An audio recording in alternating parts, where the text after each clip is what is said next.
뉴스 큐레이션 시간입니다. 보도국 맹영규 기자 나왔습니다. 안녕하세요. 네, 안녕하세요. 예, 첫 소식 제목, 제목이 눈에 띄네요. 에코백만 보여.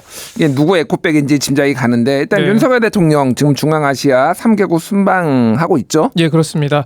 현재 카자흐스탄을 국빈 방문 중이고요. 조금 전에 정상회담이 끝났고 오늘 이 이슈를 처음으로 가져온 게 이제 대통령이 외교 일정 중이기 때문에 이게 우리 국익의 관점에서 얼마나 좀 필요한 일이고 또 그 효과는 제대로 나타나고 있는가 좀 짚어보기 위해서 들고 왔습니다. 사실 이 언론 보도가 많이 나오고 있지는 않아요. 지금 네, 뭐 국회에서 워낙 시끄럽기도 하고 여러 뭐 정치 이슈들 많고 뭐 이재명 대표 오늘 기소됐다 또 대북 송금 관련해서 막 너무 쏟아지니까 이거를 좀 짚어볼 필요가 있어서 저희가 가져왔는데 일단 투르크메니스탄에 이어 카자흐스탄 방문 지금 진행되고 있습니다. 예. 어떤 성과들이 있는지 좀 살펴보죠. 네, 일단 카자흐스탄부터 좀 살펴보면요. 순방 출발 전부터 이제 대통령실에서 밝힌 내용은 카자흐스탄은 핵심 광물이 풍부하다. 그래서 어떤 공급망 강화를 위해서 협력이 필요하다 이런 입장이었고요. 뭐 이 성과는 좀 나타난 것 같아요. 일단 핵심 광물 공급망 협력에 대해서 그 세 건의 양해각서가 체결이 됐고요. 특히 어떤 그 자원을 개발하는 데 있어서 한국 기업이 우선 참여한다라는 문구가 좀 주목이 됐는데 이 윤 대통령이 직접 한 발언입니다. 이 발언 준비했거든요. 한번 들어보겠습니다. 경제성이 확인되는 광물에 대한 한국 기업들의 우선적인 개발 참여가 이루어질 수 있도록 협력해 나아가기로 했습니다.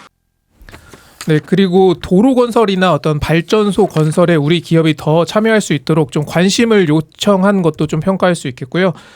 그리고 이번에 방문하는 중앙아시아 3개국은 북한과 수교 중인 나라이기도 하거든요. 예. 그래서 이곳에서 한반도 비핵화 그리고 북핵 위기 등을 언급하고 또 국제사회의 공조가 필요하다는 점을 좀 강조한 것도 의미를 부여할 수 있겠습니다. 예, 먼저 그러면 앞서 방문한 투르크메니스탄에서는 어떤 성과가 있었을까요? 여기도 마찬가지로 그 투르크메니스탄이 세계 4위의 천연가스 보유국인 만큼 그 에너지 분야에서 특히 이 갈키니시 가스전이 세계 5대 가스전이라고 하는데 여기서 이제 탈황 설비라고 해서 그 천연가스에서 불순물을 제거하는 그 공장을 현대 엔지니어링이 수주하는 또 성과도 있을 것으로 좀 보이고 이게 뭐 60억 달러 규모다 이런 얘기는 정부에서도 하고 있습니다. 예. 그런 면에서 이런 다양한 분야에서 우리 기업이 또 공장을 짓는 데 좀 활약을 역할을 할 수 있게끔 만든 건 맞고요.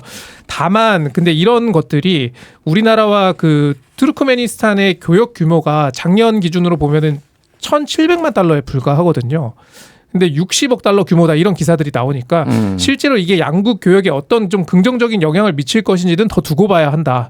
그리고 이런 뉴스를 볼 때 단순히 어떤 수백억 달러의 규모 수주 그 숫자만 볼 게 아니라 뭐 앞으로의 좀 향후의 어떤 계획도 함께 살펴봐야 된다라는 점도 함께 말씀을 드립니다. 네, 뭐 중앙아시아라든지 이제 아프리카 정상회의 이제 내용을 봤을 때 전체적으로 좀 그 뭐 해외 자원, 광물 이쪽에 좀 대통령이 집중을 하는 것 같은데 약간 이명박 정부의 정책 기조가 좀 생각난다고 말씀하시는 분들도 꽤 있어요. 보면은 그 이명박 정부 시절에 분들이 꽤 많이 들어가 있으니까. 네, 맞습니다. 그런데 이제 이명박 정부 시절에 이제 2017년에 이제 이명박 정부가 끝난 뒤 한 5년 뒤에 국정감사에서 그때 산업통상자원부가 이제 제출한 그 자료를 보면은 MB 정부 때 맺은 MOU 자원외교 73건 중에 실제 계약으로 이어진 거는 11건에 불과하다. 이런 게 이제 당시 언론 보도에 나왔거든요. 그러니까 MOU 자체가 바로 끝까지 성과로 나타나는 맞습니다. 건 아니다. 뭐 그래서 이거는 좀 지켜봐야 되겠다. 이런 얘기들도 있습니다.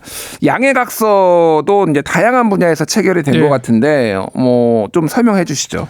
그러니까 뭐 양해각서가 체결이 됐는데 그 부분이 사실 많이 보이지 않는다라는 점이 좀 문제로 지적하고 싶은 부분이거든요. 예. 그러니까 저도 방송을 위해서 좀 순방 관련 자료들을 찾아봤습니다만 이게 잘 눈에 들어오지 않더라고요. 그러니까 예를 들어서 한미 정상회담 때는 워싱턴 선언, 또 확장 억제 강화 이런 눈에 띄는 성과가 보였다면 이번에는 방금 설명해 주신 것처럼 그 MOU라는 게 크게 와닿지 않는다라는 거죠. 예. 그래서 뭐 우스갯소리로 다른 기자들과 얘기를 해도 이런 것들보다는 순방 떠나는 날부터 에코백만 보인다 이런 얘기를 하기도 합니다. 예, 뭐 권익위가 이제 저기 김건희 여사가 받은 명품백 관련해서 이제 종결 처리를 하고 그 다음에 이제 딱 나가는 날 김건희 여사가 이제 에코백을 이제 들고 있는 그 사진 때문에 오히려 비교가 맞습니다. 많이 됐다. 뭐 이런 내용인데.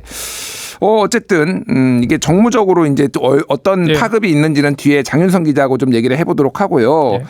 김건희 여사 얘기 좀 해보겠습니다. 투르크메니스탄에서는 강아지를 안고 있는 모습이 눈에 띄었는데 이거 선물도 받았다고요? 그렇습니다. 이게 뭐 영부인 외교의 특징 가운데 하나입니다. 양국의 어떤 문화 교류라든지 그런 소프트한 분야에서 우호 관계를 다지는 역할을 보통 하는데 이번에도 그 윤 대통령 부부가 그 투르크메니스탄의 국견이라고 불리는 우리로 치면은 뭐 진돗개 같은 건데 알라바이라는 강아지를 안고 있는 그 사진이 좀 공개가 됐어요. 지금 뭐 사진이 좀 유튜브로 보시는 분들은 나가고 있을 텐데 예. 이 알라바이라는 견종이 그 유목 생활을 하는 그 투르크메닌들을 지켜주는 뭐 그런 동물이다. 그래서 이 국빈 만찬에 김건희 여사랑 그 윤석열 대통령이 강아지를 좋아한다라는 그런 뭐 준비를 했겠죠. 그래서 예. 강아지를 데려왔고 그 김건희 여사가 이 사연을 듣고 그 용맹하고 가족을 지키기 위해 희생하는 면이 우리 진돗개와 비슷하다 이런 얘기를 했다는 겁니다. 또 이제 강아지를 선물까지 받았고요. 예. 김건희 여사가 이제 동물에 대해서 좀 각별한 애정 갖고 있는 건 잘 알고 있고 또 개 식용 방지법 제정을 위해서도 역할을 한 부분이 있지 않습니까? 뭐 그런 부분이 같이 오버랩 되긴 했습니다. 이번. 예. 예전에 이제 문재인 정부 때 남북 정상회담 하고 그런 다음에 이제 풍산개를 맞습니다. 대통령이 선물을 받았는데 이게 이제 대통령 기록물이다라고 네. 해서 대통령이 키우는 것도 뭐 논란이었고 그거를 결국 이제 그 다시 반환을 동물원, 했죠. 예. 반환을 하고 그게 이제 뭐 광주에 있는 동물원으로 가는 뭐 이런 일이 있었는데 뭐 매정하다 뭐 여러 가지 이제 막 논란들이 있었던 기억이 나는데 이 개는 그런 풍파에 좀 시달리지 않고 국내에서 좀 잘 키웠으면 하는 그런 생각입니다. 그런데 이런 그 청탁 금지법 관련 이슈가 이 순방 떠나는 날 터지는 바람에 진짜 에코백밖에 안 보인다라는 얘기가 좀 아쉬운 부분인 거예요. 사실 예. 외교 일정에서 영부인의 이런 행보가 공개되는 거는 굉장히 좀 자연스러운 일이거든요, 사실. 그리고 그런데 이게 권익위 발표에 이어서 어떤 김건희 여사의 활발한 행보가 바로 이어지니까 네. 여러 해석을 좀 낳고 있는 불필요한 뭐 논란을 낳고 있는 부분이 있는 거고요.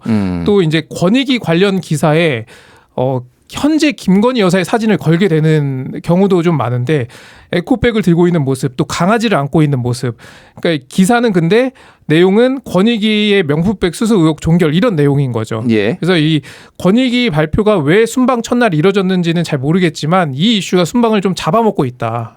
저는 이 대한민국 정부의 외교가 잘 되길 바라는 마음에서 이런 아쉬운 마음이 좀 드는 것 같습니다. 대통령실 이제 출입 기자시잖아요. 네. 그래서 이 정무적으로 이 에코백을 들고 나간 것이 이제 어떤 평가를 좀 대통령이 비공식적으로 어떤 평가를 받고 있는지도 궁금하고 이거를 에코백을 들고 나가는 결정을 도대체 어떤 사람이 조언을 한 것이냐 이제 제2부속실이 없다 보니까 이게 뭐 어떤 사람이 이걸 기획한 것이냐 뭐 이런 얘기도 좀 막 궁금해하더라고요 사람들이. 저도 근데 그런 결정에 대해서 누가 했는지는 확인은 안 되지만 좀 아쉬운 뭐 판단이 아니었나라는 얘기를 좀 들을 수가 있었습니다. 그러니까 굳이 에코백이라는 그게 뭐 김건희 여사가 과거부터 이제 계속 활동해 왔던 그 에코백이긴 하지만 그거를 드는 순간에 명품백이랑 확 대비가 되면서 거기에 이제 이슈가 빨려 들어간단 말이죠.